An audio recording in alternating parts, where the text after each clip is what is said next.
Welcome back ناظرین. اچھا سر، ابھی آپ نے بات کی کہ آپ نے تاجروں سے بات کی تھی کہ یہ 3-4 پوائنٹس ایسے ہیں جس میں ہزاروں کی تعداد میں آپ بائکس لگا سکتے ہیں اور یہ مسئلہ جو ہے پارکنگ کا حل ہو سکتا ہے. تو آپ نے کہا کہ انہوں نے تعاون نہیں کیا. تو سوال میرا یہ ہے کہ کیا آپ اپنی رٹ کو، ظاہر ہے کہ آپ انتظامیہ میں ہیں تو آپ لا انفورسمنٹ کے ذریعے آپ اس کو نافذ نہیں کر سکتے؟ جی، جیسے میں نے پہلے بھی آپ کو بتایا کہ ہم اپنی طرف سے پوری کوشش کر رہے ہیں، لیکن تمام مسائل کا حل ڈنڈا نہیں ہوتا، اور ہماری کوشش یہ ہوتی ہے کہ جو بات مذاکرات کے ذریعے، نیگوسیشن کے ذریعے ہو جائے تو وہ اس کا ایک بیٹر آپشن ہوتا ہے. اس میں شہر کی جو 3 تاجر تنظیمیں ہیں، ان تینوں کو ہم نے بلا کے میٹنگز بھی کی اور ان کو بتایا کہ یہ آپ کا پرابلم ہے اور یہ اس کا سلوشن ہے، ہم آپ کو سلوشن بھی آفر کر رہے ہیں. لیکن جیسا کہ میں نے آپ کو بتایا کہ کچھ عرصے تک تو وہ سسٹم چلا، اس کے بعد with the passage of time Covid کی، کیونکہ جو ریشو بھی کم ہوگی کیسز کی، اور وہ لوگوں نے پھر اسی طرح غیر سنجیدگی کا مظاہرہ کرتے ہوئے وہاں پارکنگ شروع کر دی. اب اس میں سب سے بڑا، اس میں جو آپ کے کویشچن کی طرف میں آتا ہوں وہ یہ ہے کہ یہاں پہ جو تاجر برادری وہ سپلٹ ہے، اور ان کی 3 تنظیمیں ہیں، اور ان 3 تنظیموں کے بھی آگے پھر جو ہے جسے کہتے ہیں ذیلی تنظیمیں ہیں. تو وہ کوئی ایفیکٹو کوئی تاجر تنظیم ایسے نہیں ہے جس کو ہم کوئی میسج کمیونیکیٹ کریں اور وہ آگے ان کو کمیونیکیٹ اسی طریقے سے کمیونیکیٹ ہو اور اس کو ہم کریں. اور اگر ہم زیادہ سختی کرتے ہیں اور کوشش بھی ہم نے کی، ان میں ایف آئی آرز کا اندراج بھی کرایا، تو اس میں بھی پھر جو تاجر برادری کی طرف سے ایک ریزنٹمنٹ جو ہے ہمارے خلاف آئی کہ انتظامیہ جو ہے ہمیں ایک تو پارکنگ پلازاز نہیں بنا کے دے رہی، اور پھر ہمارے خلاف ناجائز مقدمات کا اندراج کیا جا رہا ہے.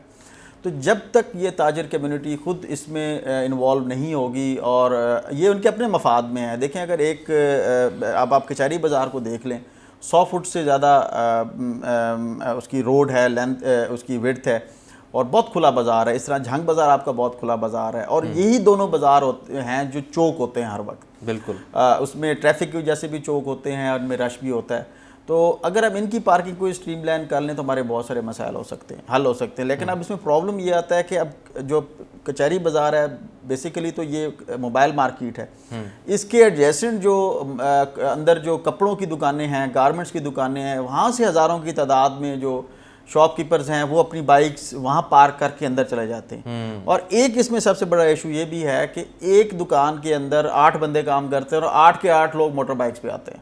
تو ایک دکان سے آپ اس کو کیلکولیٹ کر لیں کہ 8 موٹر بائکس آ رہی ہیں. بالکل. تو یہاں تھاؤزنڈس دکانیں ہیں، تو یہ تو ایک رفلی ایسٹیمیٹ رف ہم بتا رہے ہیں 25 سے 30 موٹر بائکس آتے ہیں. شاید اس سے بھی اصل تخمینہ شاید اس سے بھی زیادہ. اور جو کسٹمرز کی بائکس ہیں وہ اس سے علاوہ ہیں. کسٹمرز کی بائک ان کے علاوہ ہیں، لیکن کسٹمرز کی بائک بہت کم ہوتی ہیں. یہ جو ہمیں نظر آتی ہیں یہ خاص طور پہ کچہری بازار میں یا ان مارکیٹس کے اندر، یہ پرماننٹ پارکنگ انہوں نے بنائی ہوئی ہے. یہ ان میں سے 90% جو بائکس ہیں وہ ان میں تاجروں کی ہیں.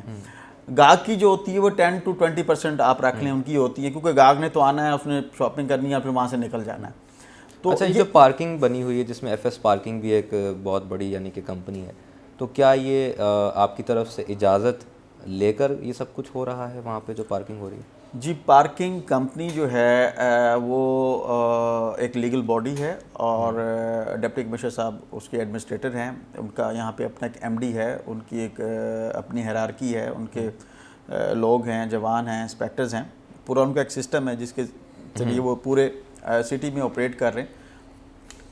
پارکنگ کمپنی کی ڈیزگنیٹڈ سائٹس ہیں، اور ان ڈیزگنیٹڈ سائٹس پہ جو ہے پارکنگ کمپنی آپریٹ کرتی ہے، اور وہاں سے جو بھی ریونیو کلیکٹ ہوتا ہے وہ سرکار کے خزانے میں جمع ہوتا ہے. صحیح. اچھا چلیں، پروگرام جو ہے وہ تقریباً اختتام کی جانب جا رہا ہے، تو میں جاننا یہ چاہوں گا آپ سے، ابھی تک تو پروفیشنل لائف پہ ہم نے بات کی ہے، تو اتنے سارے آپ کے معاملات ہیں، مصروفیات ہیں، کووڈ کی سچویشن جو ہے وہ آپ کی پوسٹنگ جب سے ہوئی ہے تب سے ہی چل رہی ہے، تو فیملی کو کیسے وقت دیتے ہیں آپ؟ جی، یہ تو بڑا آپ نے چپتا ہوا سوال پوچھ لیے. فیملی کو ٹائم جو ہے وہ ظاہری بات ہے، فیملی افیکٹ ہوتی ہے. ٹائم بہت کم دیا میں نے دیا ہوگا. اگر پچھلے 1.25 سال کی میں اپنی روٹین دیکھوں، میرا زیادہ تر وقت جو ہے وہ آفس میں اور میری گاڑی میں گزر گیا. تو گھر تو پھر جب لیٹ نائٹ جانا ہوتا ہے تو وہ اس میں فیملی ضرور افیکٹ ہوئی ہے. لیکن this is the part of the job. اب جب آپ جاب پہ ہیں تو یہ آپ کی ذمہ داری ہے, آپ نے وہ ذمہ داری کے ساتھ اپنے سارے کام کرنے ہیں. اور پھر ہماری جاب میں ملٹی ٹاسکنگ ہے, مطلب ایک ہی وقت میں آپ پرائس بھی چیک کر رہے ہوتے ہیں, آپ کووڈ SOPs کو بھی دیکھ رہے ہیں, آپ انکروچمنٹ کو بھی دیکھ رہے ہیں, اراضی ریکارڈ سینٹر کا بھی وزٹ کر رہے ہیں, اس کے بعد جو منڈیاں ہیں ان کو بھی واچ کرنا ہے, اور اس کے علاوہ لا اینڈ آرڈر کو بھی دیکھنا ہے, ہسپتالوں کو بھی دیکھنا ہے, اسکول بھی وزٹ کرنے ہیں. تو یہ ملٹی ٹاسکنگ ہماری ڈے ٹو ڈے افیئرز ہیں, اس میں ہمارے ساتھ چل رہے ہوتے ہیں. اس میں یہ ضرور ہوتا ہے کہ فیملی سفر ہوتی ہے, لیکن in the larger interest of public اگر آپ دیکھیں تو فیملی تو ضرور اس میں ہوتی ہے, لیکن یہ ہے کہ اس میں لوگوں کے مفاد کے لیے جو ہے یا پبلک انٹرسٹ کے لیے ہے, اور اس میں سمجھتا ہوں کہ یہ میری ڈیوٹی ہے, اور میں ڈیوٹی کو جو ہے آنیسٹلی اور ڈیڈیکیٹڈ وے سے جو ہے نا اس کو انجام دینا چاہیے. چلیں, بہت شکریہ سر. اللہ تعالیٰ مزید آپ کو اسی طرح ہمت دے, آپ اسی طرح خدمت کرتے رہیں عوام کی. ناظرین, پروگرام کا وقت ختم ہوا چاہتا ہے. انشاءاللہ ایک اور ایپیسوڈ کے ساتھ آپ کی خدمت میں حاضر ہوں گے. تب تک کے لیے مجھے اور میری ٹیم کو دیجیے اجازت. اللہ نگہبان.